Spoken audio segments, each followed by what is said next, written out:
Hello friends, विशाल talent education में आप लोगों का बहुत बहुत स्वागत है। मैं अमरजीत कुमार आज आप लोगों को पॉलिटिकल साइंस के बारे में बताऊंगा। बहुत सारे स्टूडेंटों का कमेंट आ रहा था कि सर कुछ पॉलिटिकल साइंस के बारे में बताइए, तो मैं आज पॉलिटिकल साइंस के बारे में पढ़ाऊंगा। राजनीतिक शास्त्र जिसको हम बोलते हैं। तो फ्रेंड, आज मैं आप लोगों को सबसे पहले इस देश के बारे में, इस देश के नागरिकता के बारे में आज मैं आप लोगों को बताऊंगा। और आज हम पढ़ेंगे संविधान के भाग 2। क्या? संविधान के भाग 2। तो संविधान के भाग 2 में नागरिकता का प्रावधान दिया गया है। किसका? नागरिकता का प्रावधान दिया गया है। नागरिक यानी इस देश के, जो भारत देश है हमारा, उस देश के लोग, जनता रहने वाले एक नागरिकता प्राप्त होता है।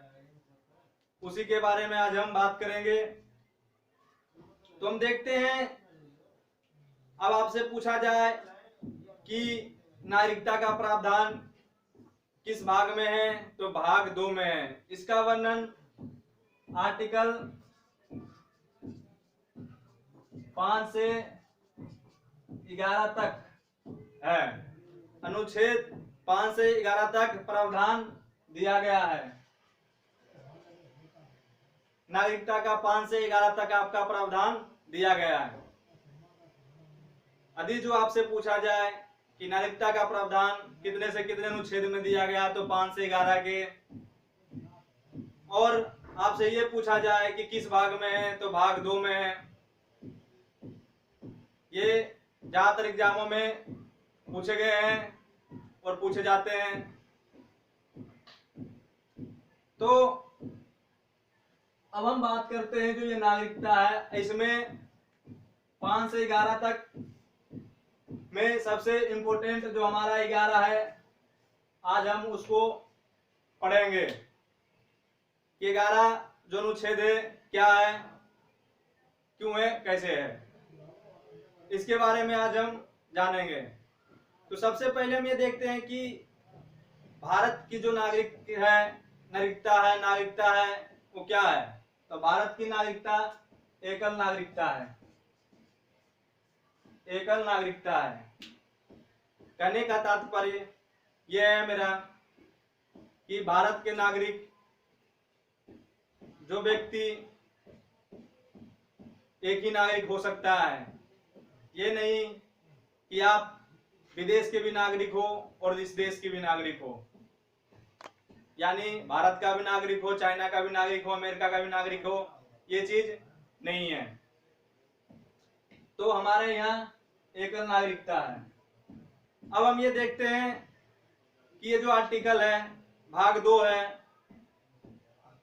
ये संविधान है, कहां से लिया गया, तो ये ब्रिटेन से लिया गया था। कहां से? तो ब्रिटेन से। ब्रिटेन से ये संविधान ब्रिटेन से यानी यूएसए से लिया गया है। यूएसए से, सॉरी, ब्रिटेन से लिया गया है। अब हम बात करते हैं हमारे भारत में एकल नागरिकता है, वहीं हम बात करें यूएसए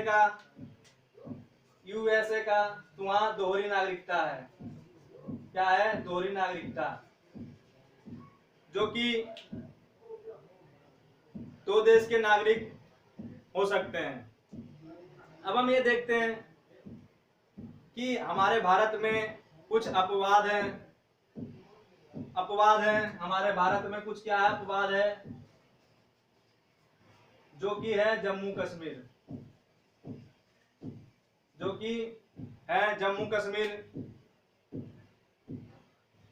यहाँ पे अलग अनुच्छेद, अलग संविधान से इसे प्रावधान दिया गया है, जो कि अनुच्छेद विशेष राज्य का दर्जा प्राप्त है। 370 के तहत विशेष राज्य का दर्जा प्राप्त मिला हुआ है। साथ साथ अनुच्छेद 35 के तहत 35A के तहत कितना 35A के तहत इसे विशेष प्रावधान दिया गया है। क्या विशेष प्रावधान दिया गया है। तो अब बात आती है कि सर जो भारत की नागरिकता है वो नागरिकता कैसे मिलती है, कैसे हो सकते हैं कि हम देश के भारत के नागरिक हैं। तो इसके द्वारा एक 1955 अधिनियम के द्वारा, क्या 1955 के अधिनियम के द्वारा 1955 के द्वारा 5 कानून बनाए गए थे जिससे कि आप भारत के नागरिक बन सकते हैं। तो पहला था आपका जन्म से, दूसरा था वंश से, तीसरा था देशीयकरण से, पंजीकरण से और भूमि अर्जन से, जिसको हम इंग्लिश में by birth, by descent, by naturalisation, by registration, acquisition land बोल सकते हैं। तो अब बात आती है कि सर ये जो जन्म से, वंश से, देशीयकरण, पंजीकरण, भूमि अर्जन जो है ये किस किस टाइप के, क्या कहना चाह रहा है ये कि इससे देश के नागरिक बन सकते हैं। तो हम देखते हैं सबसे पहले जन्म से। क्या देखते हैं हम सबसे पहले जन्म से।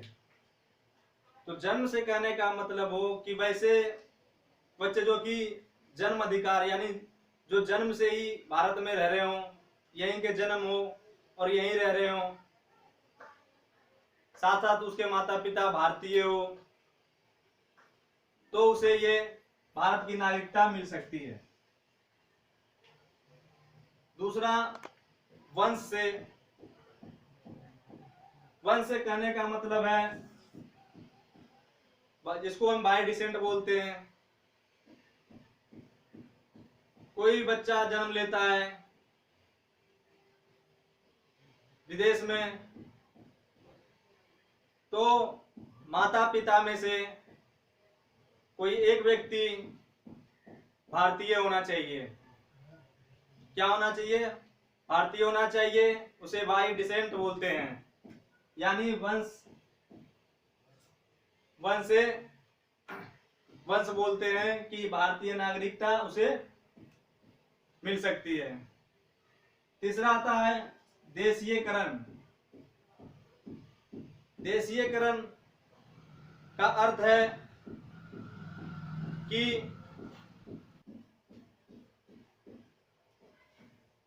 तीसरा है देशीयकरण। देशीयकरण का मतलब होता है कि कोई विदेशी हमारे देश में कम से कम 10 बरस से रह रहा हो, तो उसे भारत की नागरिकता मिल सकती है।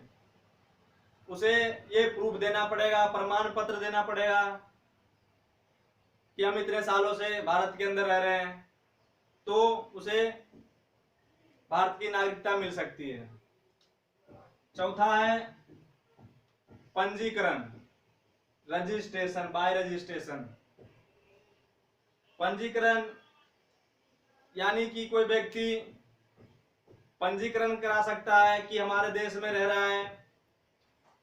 रजिस्ट्रेशन होता है इनका, उसमें कुछ कानून तौर पे उनकी कुछ डिमांडें होती हैं कि आप कितने साल से रह रहे हैं, उसके लिए प्रमाण पत्र देना होता है, तो वो फिर भारत की नागरिकता बन सकता है। पांचवा है भूमि अर्जन। भूमि अर्जन का मतलब है भूमि, हमारे देश की भूमि जो कि हमारे देश के जिसको हमारा देश संविधान उसको नागरिक भूमि का कानूनी तौर पे हमारे देश में कवर कर रखा हो। कहने का मतलब मेरा ये है कि जो पहले क्या था हमारे देश में भूमि कुछ ऐसे थे जो कि नहर थे, वो भारत की नागरिकता में नहीं आते थे, लेकिन भारत के द्वारा दी गई हो कि हाँ इतनी भूमि हमारे क्षेत्र में है, तो भारत की नागरिकता उसे मिल सकता है कि हाँ इतने दूर तक भूमि हमारा भारत के अंदर आता है, तो उसे भारत की नागरिकता मिल सकती है। अब है नागरिकता। ये तो आपका नागरिकता देने का प्रावधान था। क्या था? ये नागरिकता देने का प्रावधान था, कानून बनाया गया था जो कि 1955 के अधिनियम के द्वारा कि भारत की नागरिकता कैसे मिल सकती है। अब बात आती है कि भारत की नागरिकता को समाप्त कैसे किया जा सकता है। तो जैसा कि मैंने आपको बताया कि जन्म से जो वंश से, देशीयकरण से, पंजीकरण से, भूमि अर्जन से यदि जो पंजीकरण वो करवाता है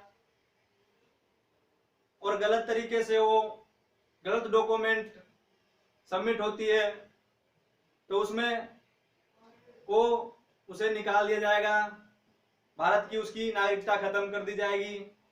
मान लिया जाए जो वंश से जिसके माता पिता में से दोनों किसी एक का भी नहीं हो भारतीय नागरिक, तो उसे भारत की नागरिकता खत्म कर दी जाएगी।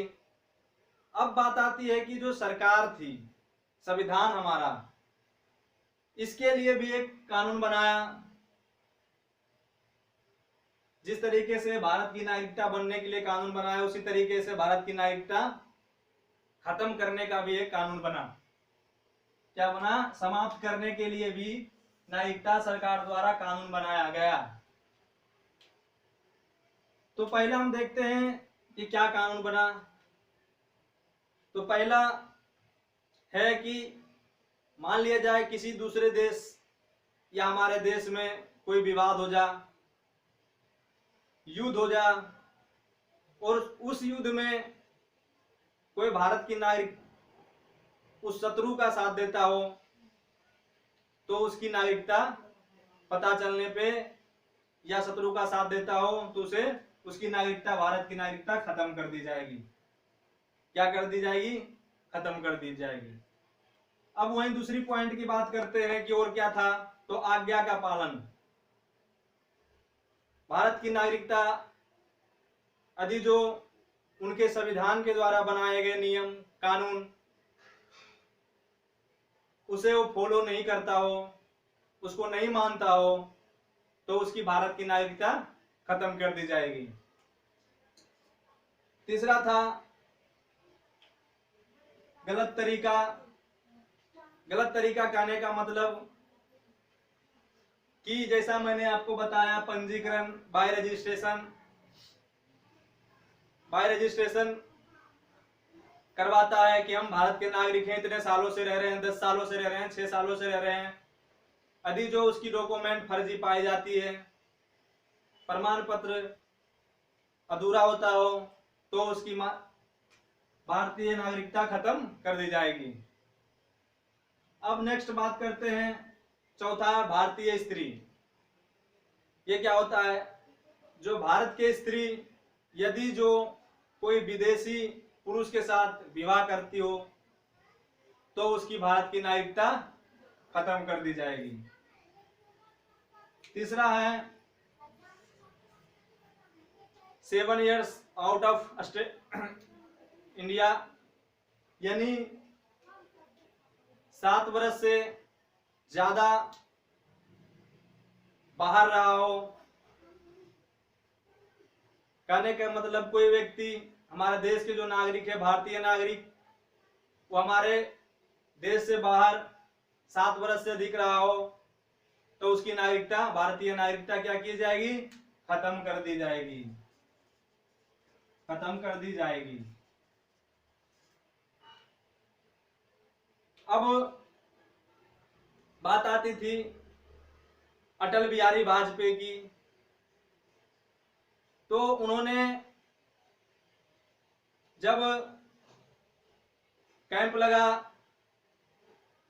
तो उसमें जो बाहर रहे विदेशियों की अपने देश की नागरिकता देने के लिए एक प्रावधान बनाया गया, एक कैंप लगाया गया। उस कैंप में एक कमेटी बनाई गई। क्या बनाई गई? कमेटी बनाया गया। उस कमेटी का अध्यक्ष लक्ष्मी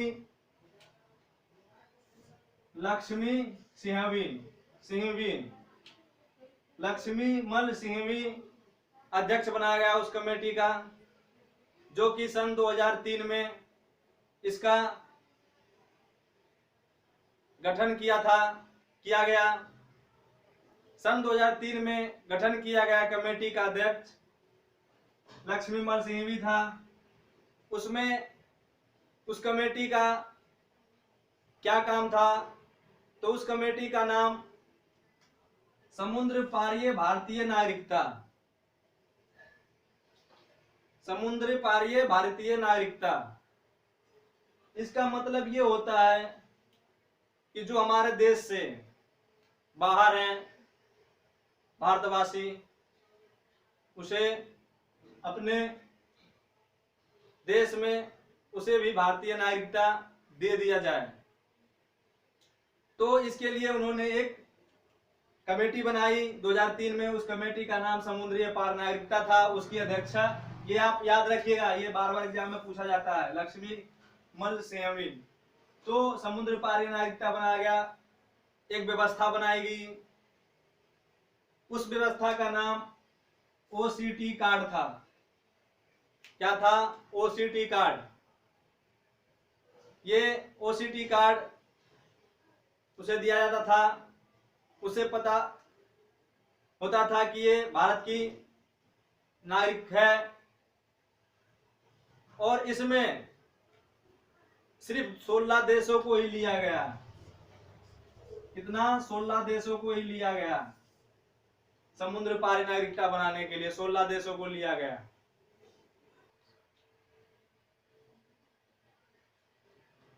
फिर बाद में सन 2005 में फिर से एक कमेटी बनी, जो कि और भी देशों के लिए बनाया गया। उसका नाम POI था। क्या था? POI।